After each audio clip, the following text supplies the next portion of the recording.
દિયોદર તાલુકાના નવા ગામમાં ઘરના મોભી બે સગા ભાઈઓના અકસ્માતમાં મોત થતાં સમગ્ર પંથકમાં ભારે અરેરાટી મચી જવા પામી છે, જેમાં બંને સગા ભાઈઓના મૃતદેહને વતન લાવવામાં આવતા આખું ગામ હેબકે ચડ્યું છે।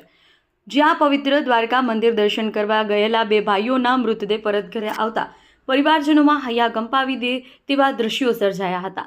જ્યાં બંને ભાઈની એક સાથે અંતિમ યાત્રા નીકળતા ગામમાં ભારે અરેરાટી સર્જી ગઈ હતી।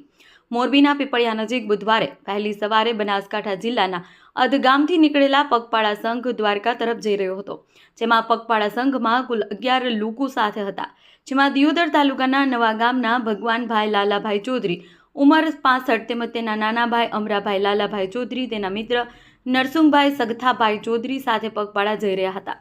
જ્યાં પાછળથી આવતી એક ટ્રક ચાલકે સ્ટીયરિંગ પર કાબુ ગુમાવતા ટ્રકની ટક્કર વાગતા સગા બે ભાઈઓ સહિત 4 લોકોના ઘટના સ્થળે મોત થયા હતા, જેમાં ઓગળ તાલુકાના અધગામના દિલીપભાઈ રાયાભાઈ ચૌધરી, હાર્દિકભાઈ માલાભાઈ ચૌધરી, ભગવાનભાઈ લાભાભાઈ ચૌધરી અને અમરાભાઈ લાલાભાઈ ચૌધરીનું મોત થયું છે, જેમાં નવા ગામમાં સાથી મિત્ર નરસુંગભાઈ સગથાભાઈ ચૌધરીને ગંભીર ઇજા થતાં સારવાર અર્થે નજીકની સિવિલ હોસ્પિટલ લઈ જવામાં આવ્યા હતા।